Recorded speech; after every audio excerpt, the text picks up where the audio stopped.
Atlanta Bird Gang, what's popping? What's going on? What's happening? It's your dog, Toddy. Checking in with a real quick video for you, man. Hey, man, let's get straight to the business. Let's get straight to it. Derek Carr to the Atlanta Falcons in 2023. Can it happen? Will it happen? Is it even plausible? Now, we all know news broke in the NFL stratosphere today regarding Derek Carr um, pretty much being benched by the Raiders, and he's actually left the team. They put out some type of statement. He didn't want to be a distraction. The team did not want him to be a distraction. So both sides voluntarily agreed that he would leave the team.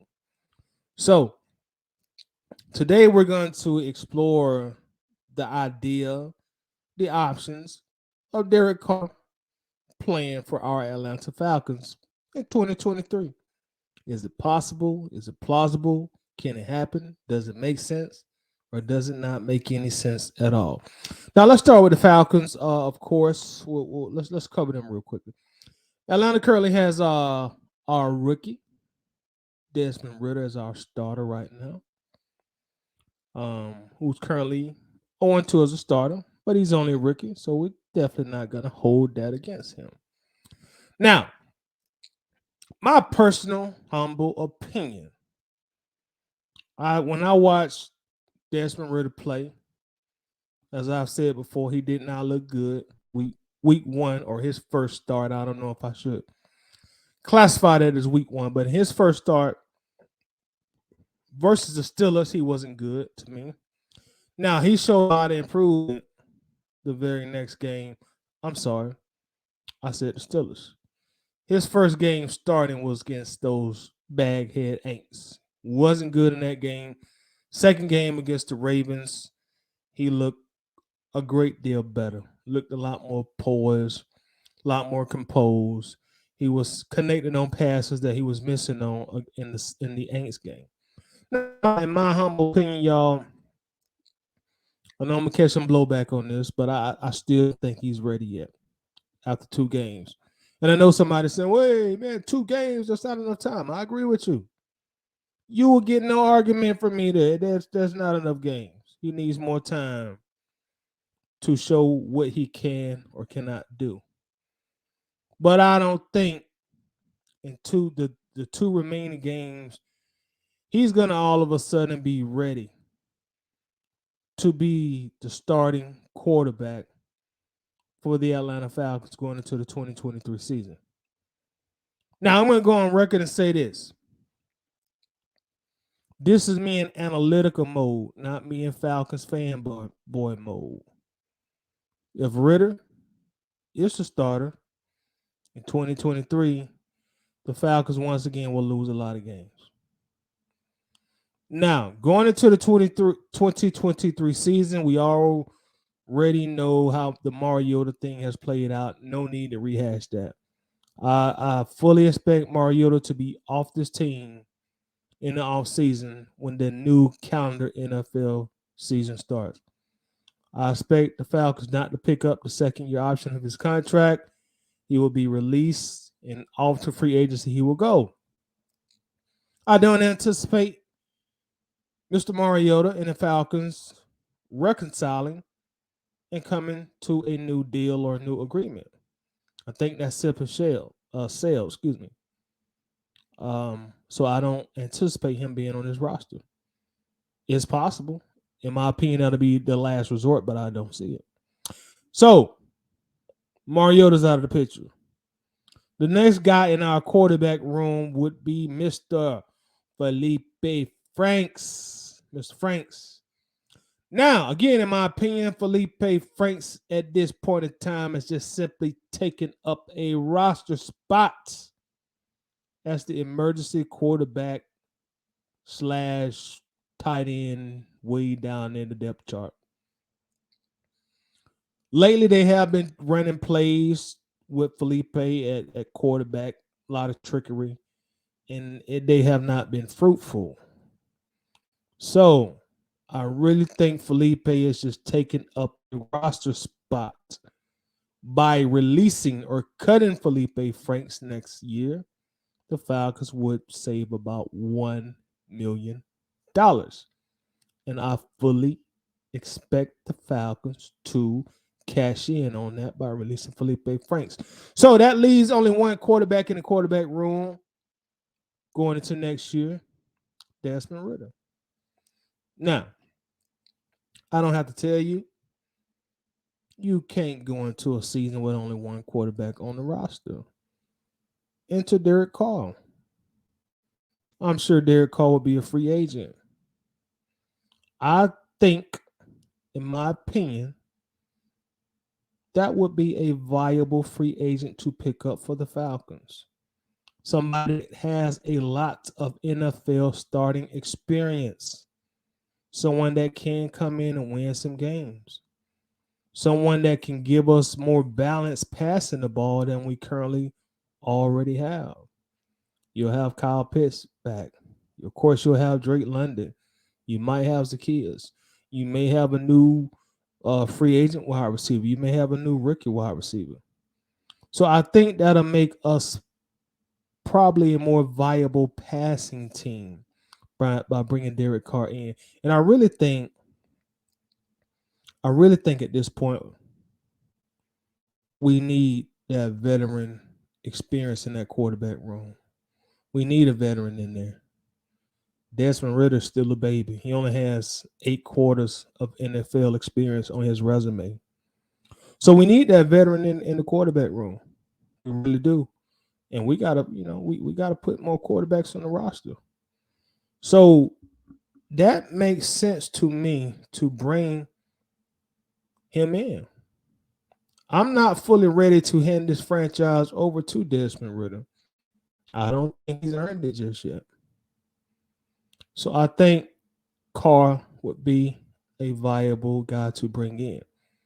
Now, this is all under the conditions that we don't draft a quarterback in the first round. Now, if we draft a quarterback in the first round, this whole video, this whole statement, everything I'm saying is null and void. I'm going under the pretense if we don't take a quarterback in the first round, which I think is highly possible that we won't. Now, y'all know me, my past, I'm always talking about quarterbacks. Most important position in American sports. So I'm always talking about it. And we got a position to take a, even though I know he won't be there, Bryce Young, CJ Stroud, guys like that, you jump on it. But I'm also looking at the landscape of how this team has been built since Arthur Smith and Fontenot has been here. They've had 2 drafts, and in both drafts in the top 8 of the NFL draft, we have taken skill position offensive guys, Kyle Pitts, Drake London. So there is something that's telling me in my mind that, like, look, Falcons probably won't go there, or they may not go quarterback in the first round this year. It might be time to get the defense a piece of that pie. You've been drafting offensive guys in the first round these last 2 years. We already know that the defense don't create any pressure. We don't get a lot of sacks. Once again, we're at the bottom of the league in quarterback pressure rate percentage. At the bottom of the league in getting sacks. So, hey, if Jalen Carter is there, the Falcons will probably jump on him. Especially with the statements Grady have made, As we always say, get Grady running mate. Will Anderson somehow there, hey, we'll probably jump on him. That's a guy that can rush the passer. So I think there's a good chance that we may go defense this time. I think it's a good chance, So if that does happen, that's when Derek Carr enters the picture.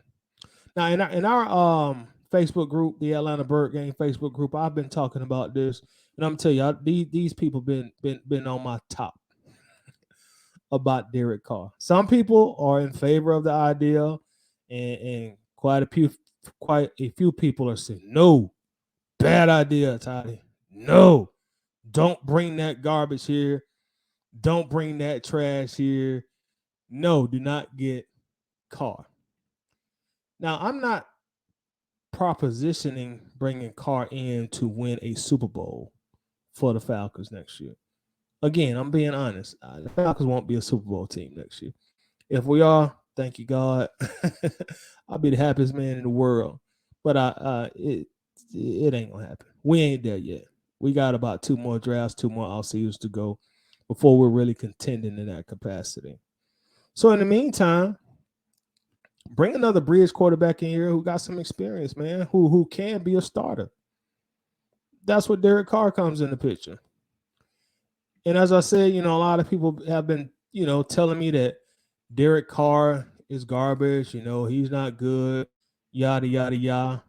I'm not saying, he's the best quarterback in the world, anything like that. But when people call him garbage, I mean, I don't see it. We're looking at his stats right now. Let's scroll back up. He completes 65% of his passes all time. This year it was down, of course. He's completed about 61%, but all time he's completing about 65% of his passes.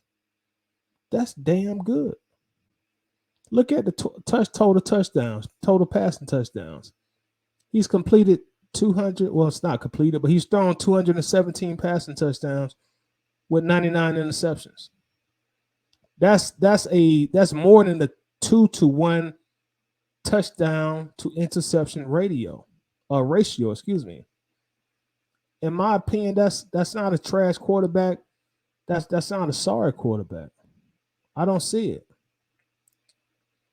Last 2 years, he's been double digits in interceptions, 14 this year, 14 last year.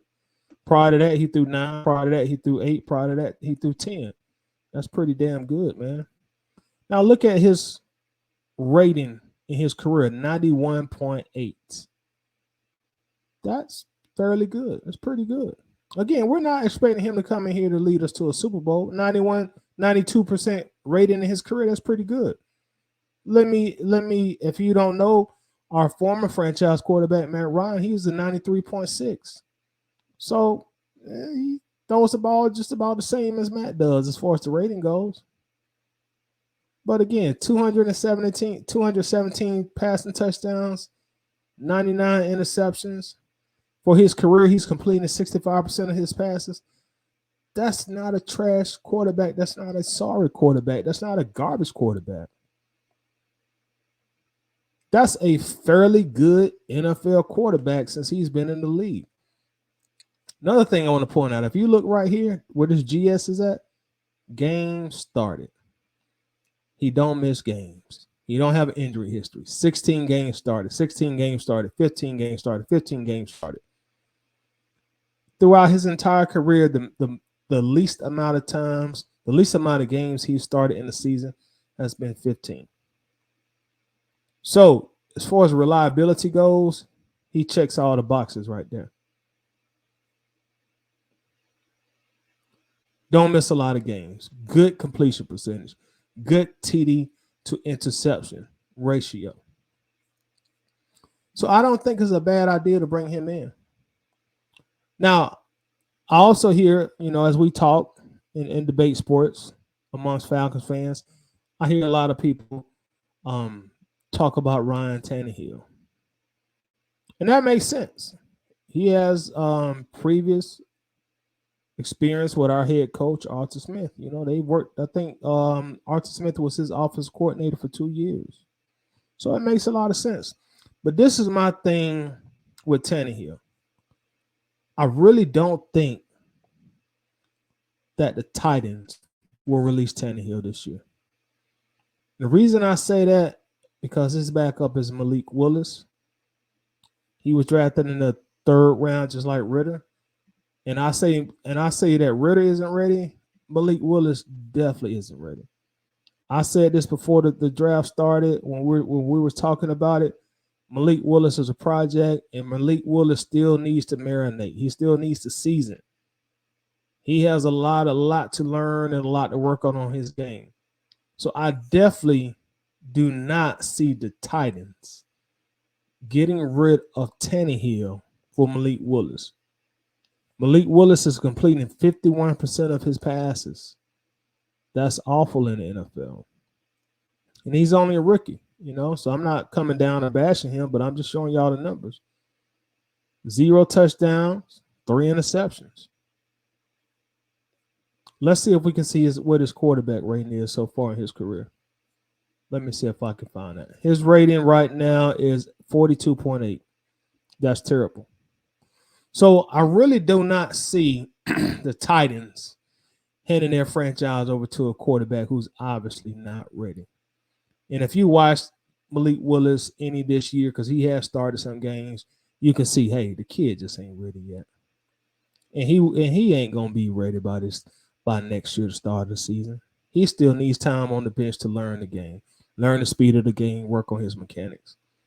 So I definitely don't see Tennessee releasing Tannehill. So that goes back to us and Derek Carr. I just think it makes a lot of sense for the Falcons.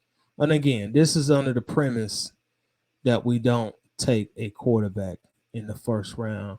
I think this would be a viable option for the Atlanta Falcons.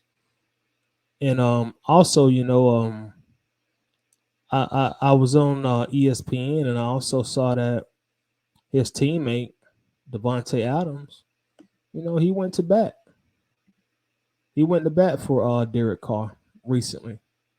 He took to his social media and said some things in support of Derek Carr. As you can see right here, hey, this is from Devontae Adams. This man gave everything he had. The reason I'm a Raider, one of the most disciplined and loving people I know, got my brother's back through whatever. And if you can't respect it, excuse my language, F you. Love you, bro. So that says a lot. When you got a talent like that, willing to stick their neck out for their teammate and publicly support him. So, and again, I know this won't be popular amongst a lot of Falcons fans, but I think it makes sense for the Falcons. Carr would be another bridge quarterback. If we do go defensive, we get Jalen Carter and say, hey, Derek Carr will serve his purpose. Bridge quarterback gives Ridder more time to marinate, season, get ready, get prepared. If Ridder ends up being our franchise guy, I don't know at this point. Or it buys us more time to build a team, to continue drafting, to continue accumulating free agents for whoever ends up being the Falcons franchise quarterback of the future. That may not be Desmond Ridder. I don't know. So if this isn't the year that you go and draft a quarterback in the first round, you got a little more time with a bridge quarterback. You got a little more time with a Band-Aid quarterback and Derek Carr. And that enables you to continue to build in this team. That's what a rebuild is. You tear it down and you rebuild it back up. And a lot of people do support the idea or the notion that the proper way to build a competitive Super Bowl team is you build the team first, you build the defense, you build the offense, you build the trenches, then you bring in your quarterback. So we could be possibly 1 or 2 years away from taking that quarterback in the first round. And I think Derek Carr would be a damn good bridge guy. A lot of NFL experience. And contrary to what people say, he's not trash. He is not garbage. And that's one thing about social media, man. Social media has got us to the point where we can't even really articulate a middle ground. It's either you're a GOAT or you're trash. There's no middle ground a lot of times when you're doing debates in social media. You're either trash or you're garbage. We have really lost we really have lost the skill when we debate or we analyze to say, you know what? He ain't trash, he ain't garbage, he's okay. He's straight. He pretty good. He all right. He decent. So it ain't just trash or it ain't just GOAT. There is a middle ground. There are some people who are pretty good. There are some people who are good, who are decent, who's fairly good. And that's why I think Derek Carr falls in that. Now, as far as the money goes, yeah, we already know. We talked about the money before. We're gonna have some money. Now he won't be dirt cheap like Mariota was. You're probably gonna have to pay him something like I'm just guessing, maybe a 2-year, 36, It's a $45 million contract over 2 years. He'll probably want an average of about 18 to 22 million per year, depending on how much demand he has on the market. And you could possibly get him a deal like you got Mariota. We'll give you this much the first year, and we'll give you a team option for the second year. If we like in the first year, we'll pick up in the second year. Buy us even more time to get that proverbial franchise quarterback in Atlanta. So y'all, I think it's a good idea, in my opinion. And then some people say, well, he don't fit Arthur Smith's system. He can't do the RPO and run the ball. Arthur Smith wants a quarterback to run the ball. Did y'all see any RPOs when Matt Ryan was here in 2021? Did you not see Arthur Smith tailor the offensive plays toward his quarterback skill set when Matt Ryan was here? Desmond Ridder, the first 2 games. Have you seen all those RPOs that we saw with Marcus Mariota, with Desmond Ridder under center? No, we ain't seen all that RPO stuff with Ridder. You've seen almost a totally different play calling from Arthur Smith. And that's one characteristic of a good NFL coach or a great NFL coach. You're able to tailor your offense, your play calling around your quarterback skill set. So I don't think you got to have the next coming of Michael Vick to run Arthur Smith's system. We got a running game now. Without RPO, yeah, it may not challenge the defense the same way that it did with the RPO and Marcus Mariota. Hey, but Tyler Algier, dog. Huntley, dog, if he comes back. Our offensive line is finally where we want them to be. So I'm sure we're still going to be able to run the ball next year. Patterson is coming back next year also. So I think I'm sure we're still going to have a very, very good running game without having 20 RPO plays per game. So I don't really buy the whole you got to have the next coming of Michael Vick, Brett Cunningham, or Lamar Jackson behind center just to run Arthur Smith's scheme. I don't buy that, man. Arthur Smith is an offensive coach. He can make do with what he has. So I'm going to close this out. Y'all tell me what you think. And if you like the video or if you like the content that we drop on this channel, do us a favor, subscribe to the channel. Make sure that you do subscribe. Hit that notification bell, and that way you're notified anytime we drop content. YouTube will let you know, hey, Atlanta Bird Game dropped the video. Go check it out. So make sure to subscribe to the channel. We are on a 1,000 subscriber grind. We're about at, I think, 362 subscribers now. So we're gaining some traction. And with your help, we'll be there sooner than later. But y'all tell me what you think. Y'all know how we do. We chop it up in the comments. So give me your opinion. Now, if you think I'm up here talking just baloney, you think Derek Carr is the worst idea that I've ever presented to you, tell me that. Don't be shy. Say, Toddy, you are crazy as hell. That's a bad idea. And if you're thinking to yourself, hey, that might not be a bad idea to bring him in. Here's a bridge quarterback. Tell me that in the comments, man. Let's talk about it in the comments. As always, man, yeah, hey, I'll see y'all the next time I see y'all.